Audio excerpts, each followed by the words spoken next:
Hey guys, welcome back to the channel. My name is Makita and we're bringing you another video today. Let's talk about the latest CPI report that was released on Wednesday. The CPI, or Consumer Price Index, is something that every individual should be aware of because it impacts our day-to-day lives. So if you're curious about all the buzz or want to learn more about how it affects you specifically, stay tuned. For those of you that don't know, the Consumer Price Index is a measure that tracks changes in the average prices paid by urban consumers for items in these 8 major groups. It is the most widely used measure of inflation, closely followed by policymakers, financial markets, businesses, and consumers. The Bureau of Labor Statistics samples 94,000 prices monthly to calculate the CPI, weighing the index for each product or service in proportion to its share of recent consumer spending to calculate the overall change in prices. The calculation also factors in the substitution effect as consumers shift spending away from the products rising in price on a relative basis. The CPI also adjusts for changes in product and quality features. The numbers are provided with and without seasonal adjustments. The latest CPI report shows that inflation is at a 40-year high of 9.1%, exceeding all of the forecasts from central banks, most of which predicted it to be 8.8%. To compare, back in June of 2020, it was right around 0.3%. Prices have risen across the board in the majority of the industries. Energy prices surged 7.5% on the month-to-month and were up 41.6% year-over-year. Food prices have risen 10.4% over the last 12 months. The meat, poultry, fish, and eggs category also dropped 0.4% for the month,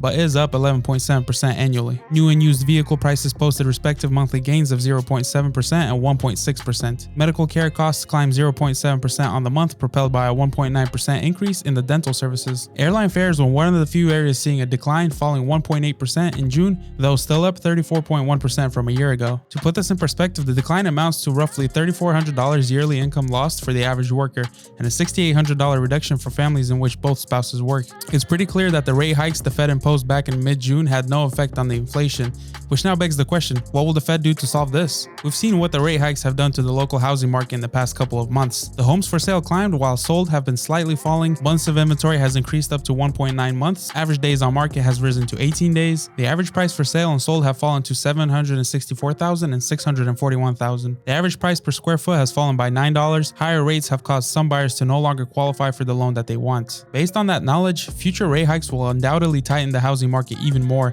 causing price reductions to continue, inventory to increase even more. The cost of owning a medium-priced home in the second quarter required 31.5% of the average U.S. wage, the highest percentage since 2007, and up 24% from the year before, marking the biggest jump in more than 2 decades. According to a new report from Redfin, the share of sale agreements on existing homes canceled in June was just under 15% of all homes that went under contract. That is the highest share since early 2020 when home buying paused immediately, albeit briefly. Cancellations were at about 11% 1 year ago. Homebuyers may no longer see the urgency in bidding for a home that they feel might depreciate in the coming year. However, it is still improbable that we'll see a housing market like in 2008, and here's the main reason why. We haven't had a credit boom in the period between 2008 and 2022. This is because the credit available to facilitate that boom in lending collapsed at that time. Looking at 2020, we saw a move in the mortgage credit availability index from 185 to 120. Now that's not anything close to 2008 when the MCAI fell from 900 to 100. We can't collapse to 2008 levels because credit availability is already there. Many economic factors caused the collapse of 2008, and if you want to learn more in depth about it, I linked the video in our description that we made before. We are on the brink of a recession that has not yet been confirmed. We will know for sure once the GDP report is released, and if the GDP has declined for the second quarter, then we'll know whether or not we are in a recession. Hey guys, if you enjoyed the video, make sure to like and subscribe.